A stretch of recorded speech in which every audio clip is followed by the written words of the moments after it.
అమరావతి రాజధానిలో inner ring రోడ్డుకి 2 కిలోమీటర్ల దూరంలో మొదటి పూలింగ్కి 100 మీటర్ల దూరంలో ఐకానిక్ బ్రిడ్జి కేవలం 3 కిలోమీటర్లు. అమరావతి నుండి తుళ్ళూరు విజయవాడ వెళ్ళే 100 అడుగుల 4 లైన్స్ మెయిన్ రోడ్ ఆనుకొని 40 ఎకరాలలో సిఆర్డిఏ అప్రూవలు, రేరా అప్రూవలు, ఓపెన్ ప్లాట్స్. ఈరోజు మా వెంచర్లో ఇల్లు కట్టుకొని ఉండవచ్చు. ఇన్వెస్ట్మెంట్కి కూడా చాలా బాగుంటుంది. మెయిన్ రోడ్ ఆనుకొని రోడ్లన్నీ కూడా మెయిన్ రోడ్డుకి డైరెక్ట్ అప్రోచ్ రోడ్లు. కృష్ణా రివర్ నుండి డైరెక్ట్గా మా వెంచర్లోకి పైప్ లైన్ కనెక్షన్ ఇచ్చాము. వాటర్ పైప్ లైను మొత్తం ఫిల్టర్ అయ్యి వస్తాయి అక్కడ నుండి. గజం 27,000 రూపాయలు చెప్తున్నాము. స్పాట్ రిజిస్ట్రేషను, బ్యాంక్ లోన్ కూడా వస్తుంది. ప్లాట్ సైజులు 200 గజాల నుంచి 1000 గజాల వరకు అందుబాటులో ఉన్నాయి. అన్నీ 40 అడుగుల సిమెంట్ రోడ్లు, డ్రైనేజీ, ఎలక్ట్రిసిటీ, కాంపౌండ్ వాలు, 24 hours transport, 24 hours drinking water. Seed axis road number 3 500 మీటర్ల దూరంలో ఉంటుంది. 100 అడుగుల మెయిన్ రోడ్ అప్రోచ్ రోడ్ ఆనుకొని ఉంటుంది. పెదమద్దూరు. పూర్తి వివరాలకు సంప్రదించండి 7396667776. Thank you and grand welcome. Quantum valley 5 కిలోమీటర్లు, ఎస్ఆర్ఎం, విట్టు, అమృత యూనివర్సిటీలు 9 కిలోమీటర్లు, సెక్రటేరియట్ అసెంబ్లీ 12 కిలోమీటర్లు, ఇన్నర్ రింగ్ రోడ్ 2 కిలోమీటర్లు, వైకుంఠపురం వెంకటేశ్వర స్వామి టెంపుల్ 3 కిలోమీటర్ల దూరంలో ఉంటుంది. ఐకానిక్ బ్రిడ్జ్ 3 కిలోమీటర్ల దూరంలో ఉంటుంది. మా వెంచర్లో ఈరోజు ఇల్లు కట్టుకోవచ్చు. ఇన్వెస్ట్మెంట్ చేసుకునే వాళ్ళకి చాలా బాగుంటుంది. అమరలింగేశ్వర స్వామి టెంపుల్ 3 కిలోమీటర్ల దూరంలో ఉంటుంది. పూర్తి వివరాలకు సంప్రదించండి 7396667776. 30 ఏళ్ల క్రితం హైదరాబాద్లో ఐటీ విప్లవం ఎలా మొదలైందో గుర్తుందిగా. సరిగ్గా అలాంటిదే, అంతకంటే 10 రెట్లు ఎక్కువైన టెక్ విప్లవం అమరావతిలో స్టార్ట్ అవుతుంది. అదే క్వాంటమ్ వ్యాలీ. ఏప్రిల్ 14న వరల్డ్ క్వాంటమ్ డే సందర్భంగా ముఖ్యమంత్రి చంద్రబాబు నాయుడు గారు తొలి క్వాంటమ్ టెస్టింగ్ రిఫరెన్స్ ఫెసిలిటీని ప్రారంభిస్తున్నారు. అసలేంటి క్వాంటమ్ కంప్యూటింగ్? సింపుల్ గా చెప్పాలి అంటే ఇప్పుడు ప్రెసెంట్ ఉన్న సూపర్ కంప్యూటర్స్ ఏవైనా లెక్కలు తేల్చాలి అంటే కొన్నేళ్ల సమయం తీసుకుంటే ఈ క్వాంటమ్ కంప్యూటింగ్ కొన్ని సెకండ్స్ లోనే పూర్తి చేస్తాయి. గన్నవరంలోని మేధా టవర్స్, రాజధానిలోని ఎస్ఆర్ఎం యూనివర్సిటీ వేదికగా 1Q అండ్ 1S పేరుతో 2 సెంటర్స్ పనిచేయబోతున్నాయి. ఈ కంప్యూటర్లు పనిచేయాలి అంటే -273 డిగ్రీల చల్లదనం కావాలి. ఇంతటి హై ఎండ్ టెక్నాలజీతో ఇండియాలోనే ఫస్ట్ టైం క్వాంటమ్ హార్డ్వేర్ ను టెస్ట్ చేసే సదుపాయం అమరావతికి వచ్చింది. మన అమరావతి ఇకపై ఇండియాకి యాంకర్ నోడ్ గా మారబోతుంది.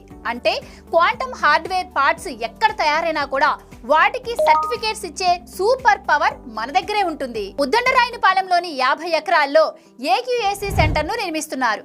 అక్కడ IBM భాగస్వామ్యంతో అత్యంత శక్తివంతమైన కంప్యూటర్స్ రాబోతున్నాయి. ప్రభుత్వం ఇప్పుడు కేవలం అక్కడ బిల్డింగ్స్ కట్టడం మాత్రమే కాదు, రాబోయే 5 ఏళ్లలో 45 లక్షల మందిని క్వాంటమ్ ఎక్స్పర్ట్స్ గా మార్చాలి అని టార్గెట్ గా పెట్టుకుంది. ఇప్పటికే 60,000 మంది శిక్షణ పొందుతున్నారు. కేవలం జాబ్సే కాదు, కొత్త మందుల తయారీ, వాతావరణ అంచనాలు, రక్షణ రంగం, ఇలా ప్రతి దాంట్లోనూ అమరావతి సెంటర్ ఆఫ్ అట్రాక్షన్ కాబోతుంది. ఇప్పటికే IIT, TCS, LNT లాంటి పెద్ద సంస్థలు లైన్ లో ఉన్నాయి. ఒకప్పుడు మనం IT సర్వీస్ ఇచ్చే దేశంగా ఉన్నాం, కానీ ఇప్పుడు క్వాంటమ్ మిషన్ ద్వారా టెక్నాలజీని సృష్టించే దేశంగా మారుతున్నాం. దానికి హెడ్ ఆఫీస్ మన అమరావతి. అప్పుడు సైబరాబాద్ ఎలాగో ఇప్పుడు అమరావతి క్వాంటమ్ వ్యాలీ అలాగా. అమరావతిలో రాబోతున్న ఈ క్వాంటమ్ వ్యాలీపై మీ అభిప్రాయం ఏంటో కమెంట్స్ లో చెప్పండి. ఆంధ్రుల కలల రాజధాని అమరావతికి రాజముద్ర పడింది. సమున్నత శిఖరాల దిశగా వెళ్లేందుకు నాంది పడింది. ఇక జగన్ లాంటి ఏ మావిగండ్లు వచ్చినా ఈ భవిష్యత్ నగరిని కదల్చలేరు. చట్టబద్ధతో పెట్టుబడిదారులకు భరోసా కలగనుంది. ఇక అమరావతి అజేయంగా అజరామరంగా వెలుగొందనుంది. ఆంధ్రప్రదేశ్ రాజధానిగా అమరావతి చట్టపరమైన గుర్తింపు పొందింది. 2024 జూన్ 2 నుంచి అమరావతికి రాష్ట్ర రాజధాని హోదా దక్కింది. ఇందుకు సంబంధించి ఆంధ్రప్రదేశ్ పునర్విభజన చట్టం 2014ను సవరిస్తూ కేంద్ర హోంశాఖ ప్రవేశపెట్టిన బిల్లును పార్లమెంటు ఉభయ సభలు ఈ నెల 1, 2 తేదీల్లో ఆమోదించాయి. దీనిపై రాష్ట్రపతి ద్రౌపది ముర్ము సోమవారం సంతకం చేశారు. ఆ వెంటనే గెజిట్ విడుదలైంది. ఆంధ్రప్రదేశ్ పునర్వ్యవస్థీకరణ సవరణ చట్టం 2026గా దానికి చట్టరూపమిచ్చారు. అమరావతిని రాష్ట్ర రాజధానిగా ప్రకటించాలని కోరుతూ రాష్ట్ర శాసనసభ మార్చి 28న ప్రత్యేకంగా సమావేశమై తీర్మానం చేసింది. దాన్ని కేంద్రానికి పంపింది.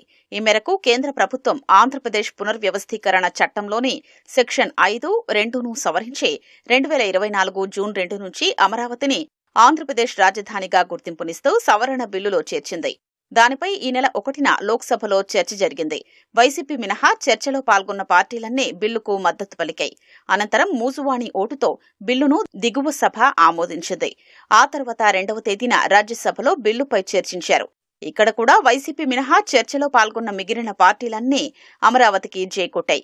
ఎగువ సభ మూజువాణి ఓటుతో ఆమోదముద్ర వేసింది. పార్లమెంటు ఆమోదించిన ఆ బిల్లును కేంద్ర న్యాయశాఖ సోమవారం రాష్ట్రపతి ఆమోదముద్ర కోసం పంపించింది. రాజ్యాంగంలోని ఆర్టికల్ 111 కింద దఖలు పడిన అధికారాల్ని అనుసరించి ఆమె వెంటనే దానిపై సంతకం చేశారు. అనంతరం అమరావతి బిల్లు చట్టరూపం సంతరించుకున్నట్లు ప్రకటిస్తూ న్యాయశాఖ గెజిట్ నోటిఫికేషన్ విడుదల చేసింది.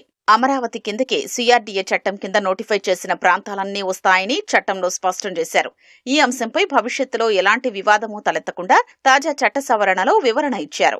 ఆంధ్రప్రదేశ్ రాజధాని ప్రాంత అభివృద్ధి ప్రాధికార సంస్థ చట్టం 2014 కింద నోటిఫై చేసిన రాజధాని ప్రాంతాలన్నీ కలిపి అమరావతి కిందికొస్తాయని ఇందులో పేర్కొన్నారు. భవిష్యత్తులో ఇందులో ఏ మార్పు చేర్పులు చేయాలన్నా పార్లమెంటు మాత్రమే చేయాల్సి ఉంటుంది. శాసనసభ చేసే సవరణలకు చట్టబద్దమైన విలువ ఉండదు.